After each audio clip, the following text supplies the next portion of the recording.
Back to News Center. I wanted to just get into that conversation on road safety, and in studio I'm joined by Kevin Ismail. He is a communication coordinator for Bloomberg Philanthropies Initiative for Global Road Safety. Thank you so much for making time. Thank you for having me. Right, so let's just start with, what is the importance of having road safety as a public health issue? Because a lot of people would just assume road safety is all about just making sure there are no accidents, for instance. So why is it important for it to be a public health issue? Road safety is a public health issue because it affects our day-to-day lives. We have over 1.3 million people die yearly on Kenyan roads globally. In Kenya itself, we have over 4,000 people that die on our Kenyan roads every single day. Not only dying, but globally, if you look at it, we have over 50 million injuries that come out of these road crashes that happen every day. And if you look at this data and these statistics that is there, then it tells us that there is a bigger issue, and we need to look at road safety as a public health issue because it affects our day-to-day lives. It makes people, it brings injuries, it affects the day-to-day life of even those people that are even affected in that particular in any incident of a road crash. So it's important for us to consider road safety as a public health issue because it's affecting all of us today, and it's the most vulnerable actually that are actually go through these crashes. And we get to go through different economical tough times, especially for the poor pedestrians that are walking on the road, and they get to involved in crashes on everyday lives of the Kenyan roads. Right, how would you define healthy transport?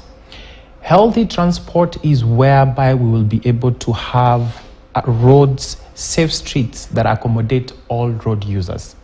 If you look at our roads today, whether here in Kenya, in Nairobi City or in Mombasa City, they are not designed to accommodate all road users. And that is not healthy.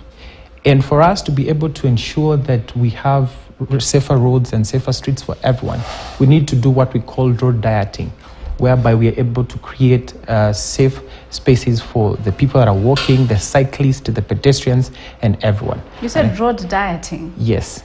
I think it's a word that I will use because it's a way of ensuring that we are able to create safer streets for everyone. Whether you're a pedestrian, whether you're a cyclist, whether you are a child going to school, we need to create safer school zones for children going to school.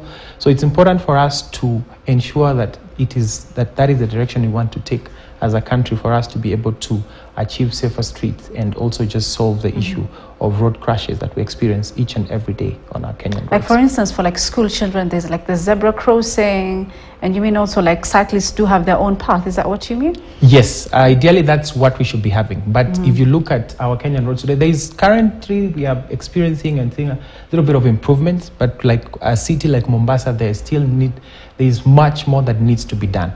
And that's why, as Bloomberg Philanthropies Initiative for Global Road Safety, we are working with local governments to ensure that we provide technical support, and we work together with different partners. We have brought in partners like the World Health Organization, the Global Road Safety, GDCI, whereby we're able to look at road safety in a 360 way, whether it is through speeding, whether it is through the road designs, and whether it is through the enforcement, and whether it's through also looking at it from the surveillance and data, which helps us to make informed decisions on how best we can make our roads safer for everyone. Before we get into the data and the numbers, let's talk about the causes of road accidents, for instance, in Kenya, from your research. What do you think is the main cause of road accidents in Kenya? Under the initiative, we have taken focus on the risk factor of speeding. Speeding is a huge risk factor on our Kenyan roads today. And that is why we're even focusing now in this phase of the initiative. We are focusing on driving conversations and advocacy around speeding as Bloomberg Initiative for Global Road Safety. So speeding is one of the risk factors, but we also have other factors like drink driving, not using safety belts, and also not even using the designated areas, for example, for pedestrians to walk or for cyclists to cycle their bikes. So these are some of the risk factors, but as an organization or as an initiative, our focus right now is speeding, and we want to advocate for safer speeds. We don't want to say overspeeding. Speeding is speeding, but we want to advocate for safer speeds on our Kenyan roads for us to be able to ensure that we are not able to experience the current numbers and data that we have on road crashes on our Kenyan roads. Talking about speeding, is there a certain demographic then that you've seen are very fond of speeding? Is it the young who are excited about driving on the roads? Yes, the trends are there, and if you look at it, it's mostly, of course, young people that are usually involved in speeding and even drunk driving. If you look at the data that is there, you look over the weekends, there are so many crashes that probably happen over the weekend, and this is because there are a lot of people moving from one place to one place, the young people moving from one place to one place, and they're not being cautious enough when it comes to embracing safer speeds on the Kenyan roads. So usually it's the young people, but again, we cannot be able to just say it's only the young people. Even the senior people sometimes are often found speeding, because sometimes you'll be very tempted when, especially you're on the expressway or you're using a road in Mombasa, a highway, and you're not seeing any car, but you never know what might come or what might hinder you to cause an accident. So the safer speed, if you're going at 30 and you meet an impact, it becomes easier for you to be able to even survive. But when you're over speeding or not using the right speeding, which is ideally recommended, it's in Kenya right now, we say, and centers we are supposed to go up to 50, but under Bloomberg we say even 30 is much safer, because you see the higher speed you are going, the higher the impact. The lesser speed you're going, also now it enables us to have like a lesser impact. But again, we advocate for safe speeding, and then the right speeding when it comes to using Kenyan roads and driving on our roads. What about drunk driving, for instance? Of course, we know the alcohol was introduced at some point. Do you think it has worked? Has it lessened the number of accidents on the roads? I think drunk driving is also a major issue on our Kenyan roads today. And there is alcohol and there is everything that's ongoing, but I've not seen really of much impact in that area. And for us as Bloomberg Initiative for Global Road Safety, we try to also advocate and come up with communication campaigns that drive or rather enable people to change their behavior or influence behavior change. So if part of what we do also just try to show the people the impact on what a road crash will cause you in your life. There are people that end up losing their legs. There are people that end up staying on a wheelchair for the rest of their life. Why would you risk losing your ability for mobility and to move freely, for just a single problem? So we will try to come up with also communication campaigns that help just influence behavior change within the driveway. I want us to get into that, the measures a bit later, but I want us to now connect statistics and consequences of road accidents. If you were to merge the two, what do you think has been, affecting a lot of people when you look at the numbers and when you look at the consequences? Maybe you may want to. In terms of, for instance, the number of people who are dying on the roads and when you look at the statistics, do you think the speeding, the drunk driving is causing all this, and as the numbers up? Yes, speeding is a major risk factor on our roads, and it's a major issue that needs to be addressed. We currently may not be able to have the right measures that have been put in place to ensure that there is no overspeeding on our roads. Drunk driving is also a major issue, especially during the weekends, where Kenyans are known to be going out and enjoying and forget to use a taxi and just decide to drive. I will give you an example of this. That I was driving from SGR the other day in the morning, very early in the morning, and I saw a Mercedes-Benz that was speeding on this road. And by the time we were getting to Uhuru Highway, it had already crashed and on the roundabout. And you'll ask yourself, at such a time, speeding going at such a high speed, probably this person was drunk. And if that person probably thought of taking a taxi going home, it would have been much easier and they would have saved a life, and probably that car would have not crashed. So speeding is a risk, is a major risk factor, and of course drunk driving. Unfortunately, of course, sometimes the speeding is out of thrill. But now let's talk about awareness and the importance of knowing road safety. I don't think there's much that's out there unless the organization has done, a lot to make sure people understand the importance of road safety.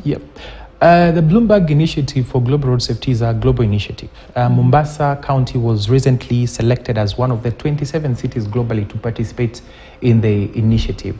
The program has been there for the last 5 years. We are now in the third phase of the program, whereby we are driving conversations on road safety. We want to build capacity across, and that's why I mentioned as an initiative, we are working with the local governments in a 360 way, whereby we are working with the enforcement, whereby we have an enforcement coordinator who is working very closely with the enforcement stakeholders in that area, like the Kenya Police. Like in Mombasa, we have the Kenya Police, the Mombasa Inspectorate, and they are offering trainings on a regular basis on speed guard use, on how best, maybe the best practices when it comes to enforcing a law on our roads. And we're also supporting in terms of data. I mean, when we are bringing data together and making decisions based on data, it becomes easier. So we are also supporting in that offering technical support in that area, whereby we are assisting those relevant bodies in collecting data and just being able to stay informed. From the communication side, we are working with the media, who are the biggest agenda setters in terms of offering trainings on road safety, and why we should be able to profile and talk about road safety on our media houses.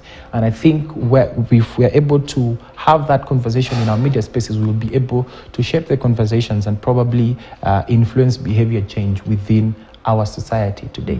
How do you think the media covers road safety or even accidents?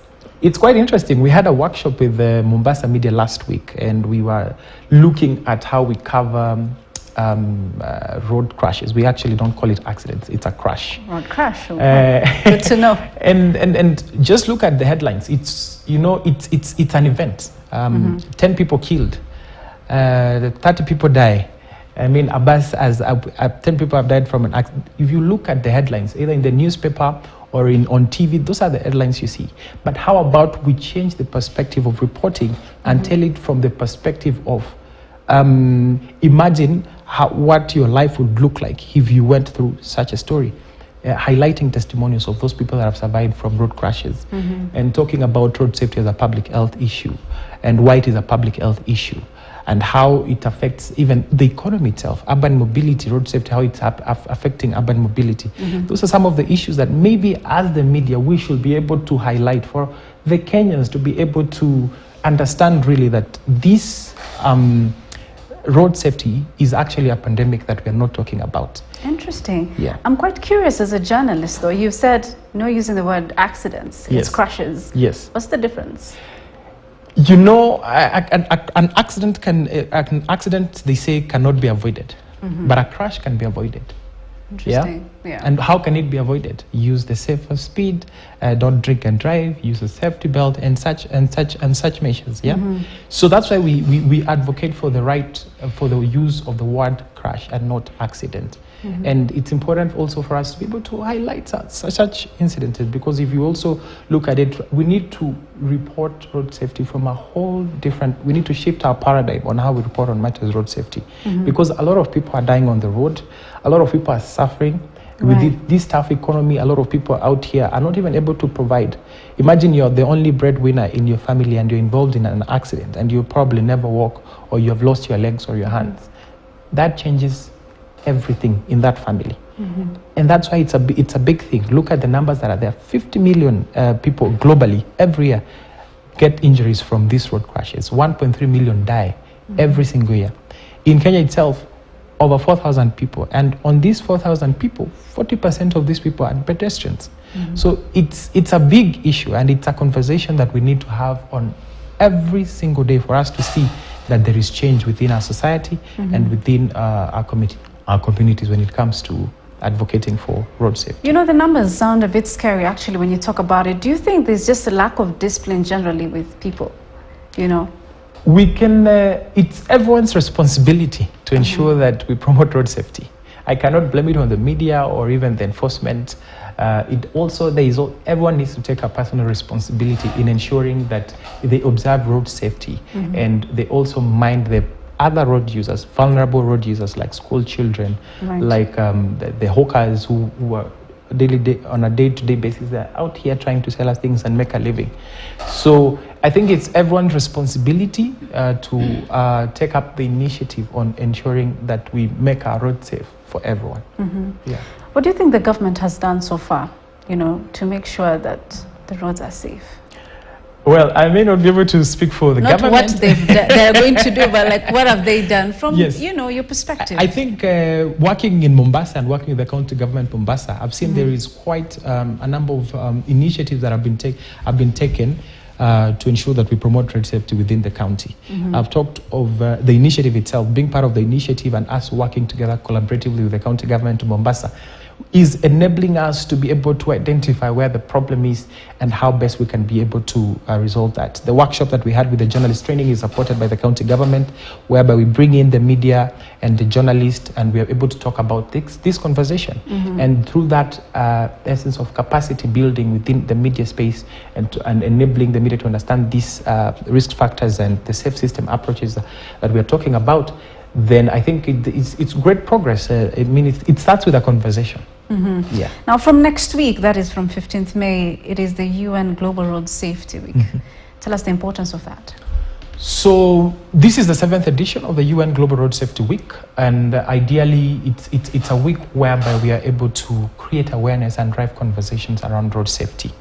And I think it's whereby we're also able to talk about now these risk factors that I've talked about. Speeding. There is a conversation that we probably need to have of the road designs. There's a conversation that we need to have of taking care of vulnerable users, the role of government in promoting road safety. So we are having these whole conversations around road safety and trying to create awareness and just be able to drive conversations in creating awareness that will eventually be able to see a change or an improvement in areas that we see where there is gap in promoting road safety. Right. Thank you so much. That is Kevin Ismail. He's the communication coordinator for Bloomberg Philanthropies Initiative for Global Road Safety. Thank you so much for making time. Thank you for having me. Right. That's it for News Center. Thank you so much for watching. My name is Fathia Noor. Yanayo Jiri is up next.